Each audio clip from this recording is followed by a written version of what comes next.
Seterusnya, kita akan menelusuri satu persatu antara 4 jenis kesenian kesusastraan Melayu, iaitu pantun, syair, seloka dan gurindam. Yang pertama, kita akan menelusuri tentang pantun. Pantun ialah bentuk puisi Melayu yang terdiri daripada 4 baris yang bercirikan bersifat pendek, mempunyai ritma AB, mengandungi pembandingan atau sindiran serta mempunyai pembayang serta makna. Misalnya, riang-riang hari raya, senyum mesra bersama keluarga, suasana damai menyentuh hati, syukur nikmat yang diberkati. Manfaat akal budi yang dapat diperoleh daripada pantun ini adalah riang-riang hari raya memberikan gambaran tentang kegembiraan dan keceriaan dalam merayakan hari raya. Senyum mesra bersama keluarga menjelaskan tentang mendorong nilai keakraban dan nilai kasih sayang dalam hubungan berkeluarga. Suasana damai menyentuh hati, menekankan keamanan dan ketenangan sebagai nilai positif. Syukur nikmat yang diberkati, menyuarakan rasa syukur atas segala nikmat yang diberikan. Seterusnya, kita akan beralih kepada syair. Syair adalah puisi Melayu yang panjang dan mengandungi tema yang serius. Ia terdiri daripada bait-bait yang lebih panjang, mengandungi nasihat dan kisah berunsur sejarah. Sebagai contoh, syair yang beriramakan hiasan. Ada kepada suatu hari sakit saudagar laki isteri, adalah kiranya 7 hari tidak bergerak kanan dan kiri. Berdasarkan lontaran syair yang didendangkan sebentar tadi, terdapat manifestasi akal budi yang dapat dicernakan berdasarkan syair tersebut, iaitu ada kepada suatu hari merujuk kepada suatu kejadian atau peristiwa yang terjadi pada suatu hari. Sakit saudagar laki isteri mengenai pemberitahuan bahawa suami isteri yang menjadi pedagang atau pengusaha mengalami penyakit dan kesulitan. Adalah kiranya 7 hari. Baris tersebut mengisyaratkan bahawa penderitaan atau kesulitan tersebut berlangsung selama 7 hari. Dan akhir sekali, tidak bergerak kanan dan kiri, memberikan gambaran bahawa dalam keadaan sulit tersebut tidak ada kemajuan atau perkembangan yang dilihat.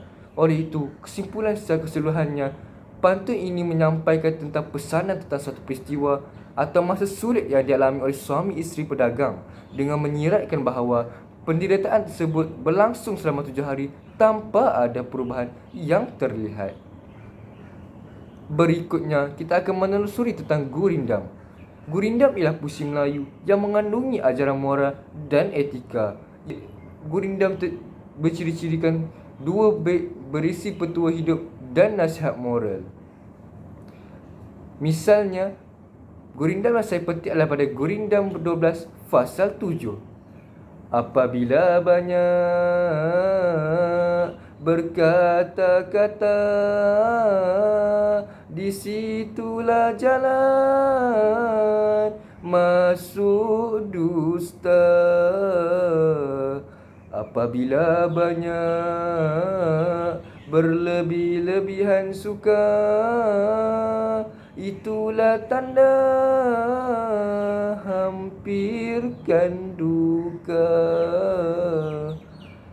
Oleh itu, manifestasi akal budi berdasarkan baris pertama iaitu apabila banyak berkata-kata, di situlah jalan masuk dusta, menerangkan tentang jangan terlalu banyak bercakap-cakap kerana itu bisa membuka pintu untuk menyebarkan kebohongan. Yang seterusnya, apabila banyak berlebih-lebihan suka, itulah tanda hampirkan duka. Baris ini menerangkan tentang hindarilah sikap yang berlebih-lebihan dalam kebahagiaan kerana itu dapat mendekatkan diri kepada kesedihan. Oleh itu, konklusi secara keseluruhan pada syair ini adalah kita hendaklah hidup dengan bijaksana dan seimbang. Hindari berbicara terlalu banyak yang dapat membawa kepada kebohongan, dan hindari kebahagiaan berlebihan yang mungkin berujung pada kesedihan. Akhir sekali, kita akan menelusuri tentang Seloka. Seloka merupakan puisi Melayu yang bersifat kejenaka atau sindiran.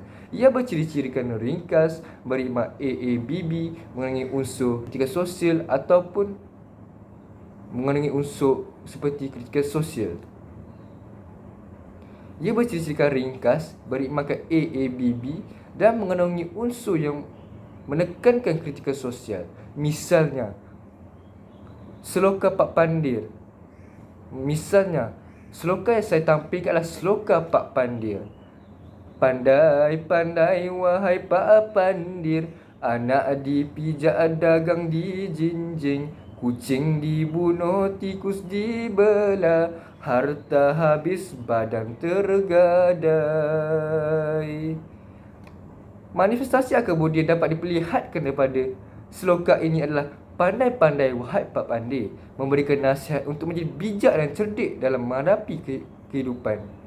Seterusnya, anak dipijak, dagang dijinjing, memberikan peringatan agar tidak mengabaikan atau merendahkan orang lain, kerana hal itu dapat membuatkan mereka mempunyai peranan mereka mungkin mempunyai peranan penting dalam kehidupan. Yang ketiga, kucing dibunuh, tikus dibelah, memberikan peringatan untuk berhati-hati dalam menilai dan memilih tindakan, kerana suatu tindakan yang dianggap benar sebenarnya merugikan. Hal ini kerana suatu tindakan yang mungkin dianggap sebagai benar mungkin merugikan pada hakikatnya. Yang akhir sekali, harta habis badan tergadai, memberikan peringatan tentang risiko kehilangan kekayaan atau harta akibat tindakan yang kurang bijak. Oleh itu, konklusi yang dapat diperlihatkan berdasarkan lontaran seloka seperti tadi adalah seloka ini mengajarkan kebijaksanaan dalam hidup, memperingatkan agar tidak merendahkan orang lain, berhati-hati dalam tindakan dan berfikir matang sebelum mengambil keputusan agar tidak mengorbankan kekayaan atau harta. Kesimpulannya, wajarlah kesetaraan Melayu dapat dijadikan sebagai wadah pembentukan masyarakat cendekiawan Melayu yang berestetika berdasarkan ideologi yang telah dilontarkan sebentar tadi. Kesimpulannya, kesetaraan Melayu bukan sekadar kesenian, tetapi juga merupakan cerminan budaya serta identiti bangsa. Fungsi kesetaraan yang meluas dari hiburan sehingga pendidikan dan dakwah dan kritika sosial. Oleh itu, melalui pantun, syair, gurindam dan seloka, akal budi kita dapat tergugah untuk merenung serta menerapkan lonjakan paradigma bagi mengekalkan warisan budaya ini supaya tak lapuk di hujan, tak lengkang di panas.